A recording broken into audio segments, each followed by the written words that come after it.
Hey there, welcome to episode number 2 of the Joe Simonds Like Diamonds show, where I give one awesome big tip, book review, interview, or just something to make you laugh, smile, and inspire you every single day, Monday through Thursday, in 7 minutes or less. Speaking of 7 minutes or less, I got a fancy old clock here. Why 7 minutes?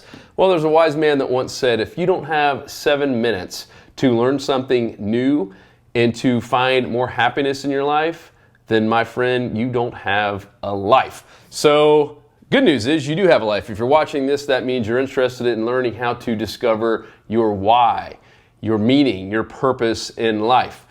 Let me tell you a quick little story. 10 years ago, had you asked me what my meaning or purpose was in life, I would have probably looked at you like you were crazy or what the heck are you talking about? I thought it was to make money.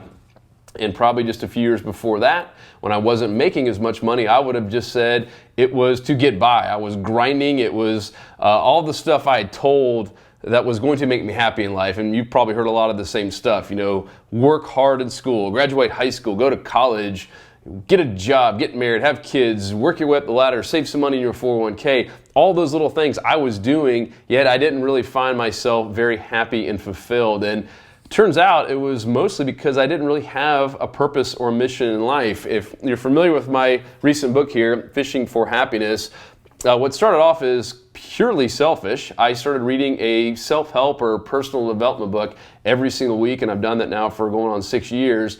And it turned into this book, and this is really just the main overlapping themes that I found throughout all of those different books. And it wasn't until like the year 3 of reading a book a week where I said, you know, I got to write a book about really my journey along the way and all the things that I learned and how I improved myself. But the main thing, I'm not going to spoil the book, because even if I tell you all of the main topics in here, which I will in the course of all of these different episodes, it still won't spoil it, because the blueprint really is what's inside here. But the number one thing that I found to really reach a happy and fulfilled and purposeful life is to be able to define your why. Why do you exist? What gets you up in the morning? You know, why are you here? I think Tony Robbins said, how can you win anything, any kind of game or the game of life, if you don't know what the goal of the game is, or you don't know how to score? And so many people go through life just like that, just trying to survive, just trying to get through the rat race, if you will. That's not what life is about. I am certain of that. And I've discovered a lot about that myself, in terms of life has so much more meaning than just to wake up and go to work and do all the same stuff we do over and over and over and over again. I think another great way to look at it, I started to write about it in this book and my editor cut it out. I don't know why. Thanks, Anne. No, she did a phenomenal job. But one thing I talked about was a puzzle. Think if someone gave you a 5,000 puzzle piece, 5,000 pieces, but instead of giving you the cover, which most puzzles come with some type of cover so you at least have an idea of what it's supposed to look like, they just give you 5,000 or even 10,000 pieces and say, go figure it out. Well, that's kind of like life, right? Life is just a ton of different little pieces of the puzzle, and probably a whole lot more than 10,000 pieces. And of course, they're always interchanging and getting added. But can you imagine if you had no idea what that end is supposed to look like? And that's really your why. Once you have your why, everything gets easier. Your decisions, your day-to-day decisions, when opportunities arise and you have an opportunity and you have a chance to say yes or no to it, it makes it so much easier when you know what your why is, why you exist and what your purpose is. One book I'm going to bring up real quick, awesome book, Start With Why by Simon Sinek. He talks all about why is so critical, and I want to read this one quick little chapter here. He says, why? That's the beginning of it. Very few people or companies can clearly articulate why they do what they do. When I say why, I don't mean to make money. That's a result. By why, I mean, what is your purpose? What is your cause? What is your belief? Why does your company exist? Why do you get out of bed every morning? And why should anyone care? Awesome stuff. So you might be wondering, Joe, that sounds great. How do you define your why?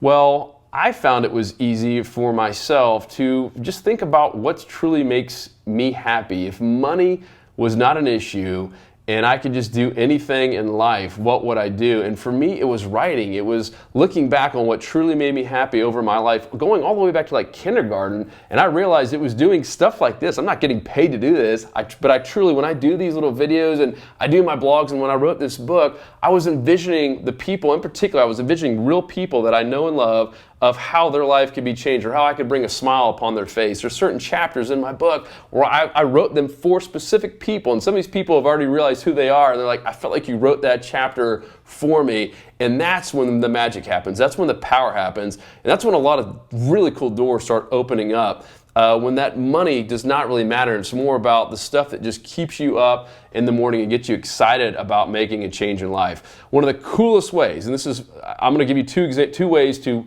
potentially find your why in life and things for you to think about. Number one, this is out of the Tim Ferriss book, Tools of Titans, and I apologize, I can't remember who he interviewed that said this, but he says a great way to find your why and your belief and your cause is if I gave you $1 billion today, and the only rule was that you couldn't go spend it on anything, meaning you couldn't go buy cars and homes and stuff, that you had to use that $1 billion to impact the world, to leave a legacy, to do something big that helps out the world or America or your community. What would you use that $1 billion on? And when you can define that, what you would truly do if someone gave you $1 billion, you're really, really close to your why. Now, the other way is to go look back on your childhood like I did. It's like, what really gave me happiness? And for me, it was entertaining people. If you knew me growing up, I mean, I was always a class clown. I just wanted to make people laugh. It was never for the money. It was never for any other reason, just to make people laugh. Even in high school, if you knew me, I did haikus in the back of people's yearbooks. I mean, I took those home for a week at a time, and nothing else mattered in life. I was literally writing these funny poems to people, and there still exist a lot of them today out there, which is pretty awesome. And to me, that made me happier than anything I can actually remember my entire senior year, was writing these haikus. I mean, that's when you know you got something cool. And to me, it came back to writing and to making people happy and to inspire people and just putting a smile on people's face. So go back to your childhood. What are the things that just truly you were lost, where nothing else mattered, and you were just truly, truly happy? That's how you get close to defining your why. And I promise you, once you do it, everything else gets easier. Stay tuned for more. JoeSimons.com. We'll be back tomorrow with episode number 3.